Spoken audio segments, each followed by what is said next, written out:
अंतरिक्ष में महाशक्तियों को चुनौती देने सामने आता ये छोटा सा देश, ये नन्हा सा मुल्क, ये कई चौंकाने वाले काम करता है और भारत तक को मदद दे चुका है। चंद्रयान-3 की कामयाबी ने भारत को स्पेस रिसर्च में दुनिया की टॉप कंट्रीज वाले देशों में शामिल कर दिया।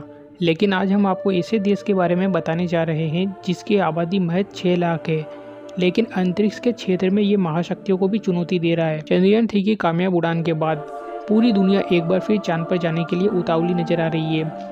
अमेरिकी अंतरिक्ष एजेंसी नासा समेत कई देशों ने नए स्पेस मिशन का ऐलान कर दिया है। बहुत सी कंपनियों ने तो मंगल ग्रह पर इंसानों को बसाने की भी योजना तैयार कर ली है। अगर आप सोच रहे होंगे कि सभी कंपनियां ज़्यादातर अमेरिका, रूस, चीन की होंगी, तो आप सही नहीं है। इनमें से कई कंपनियां आपको यूरोप के एक छोटे से मुल्क लग्जमबर्ग में मिल जाएगी, एक ऐसा मुल्क जो वर्षों से अंतरिक्ष में महाशक्तियों को चुनौती दे रहा है। यहाँ स्पेस के लिए खास कानून बनाए गए हैं, आर्थिक मदद दी जाती है।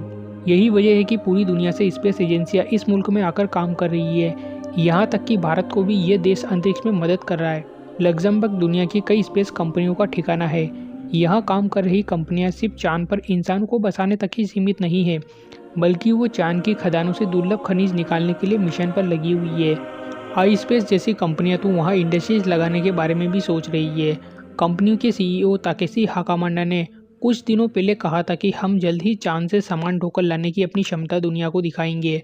आप जानकर हैरान होंगे कि लग्जमबर्ग की आबादी महज 6.4 लाख है, लेकिन यहाँ स्पेस में काम करने वाली 10 लाख से ज़्यादा कंपनियाँ रजिस्टर्ड है। ये अंतरिक्ष में खनन के क्षेत्र में कारोबार करने की कोशिश कर रही है। आखिर ऐसा कैसे हुआ? तो बता दें कि लग्जमबर्ग दुनिया के उन चुनिंदा देशों में शामिल है जिसके पास स्पेस रिसोर्स फ्लो यानी खगोलीय संसाधन कानून है।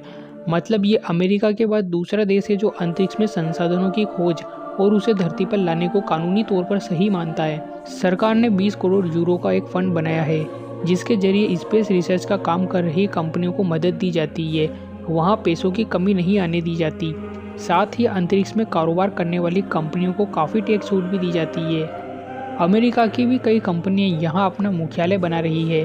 डीप स्पेस इंडस्ट्रीज DSI और प्लेनेटरी रिसोर्सेज पहले से ही इसका ऐलान कर चुकी है। सरकार आई स्पेस नाम की एक जापानी कंपनी और ब्लू होराइजन नाम की एक जर्मन कंपनी के साथ भी काम कर रही है। इन कंपनियों का मकसद सिर्फ चांद पर खनन नहीं, बल्कि चांद और धरती के बीच चक्कर लगा रहे उल्कापिंडों में दुर्लभ खनिज की तलाश भी करना है।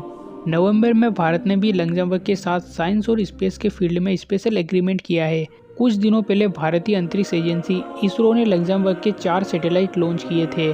भारत और लग्जमबर्ग के बीच सैटेलाइट प्रसारण और कम्युनिकेशन के क्षेत्र में एक दूसरे की हेल्प कर रहे हैं।